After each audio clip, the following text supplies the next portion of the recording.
গোটা পৃথিবীর সমস্ত মানুষ যদি আল্লাহর নাফরমানি করে, একজনও যদি মুমিন না থাকে, তবু আল্লাহ শ্রেষ্ঠ, তবুও কোরআন শ্রেষ্ঠ।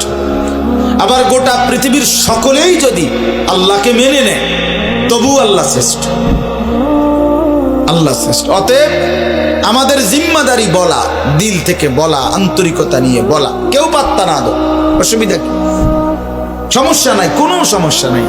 কোরআন শরীফে আছে, ওমা তাসআলুহুম আলাইহি মিন আজরিন ইন হুয়া ইল্লা যিকরুল লিল আলামিন।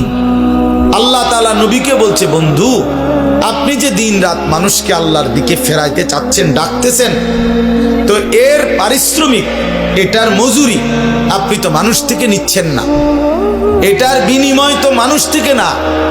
যে একবার সুবহানাল্লাহ মানুষেরকে শুনাইলে, শিখাইলে কয় টাকা, এটার কোনো নির্ধারিত রেট আছে? নাই। তো মানুষের কাছে তো এটার বিনিময় না। 1 কেজি চালের দাম তো নির্ধারিত আছে।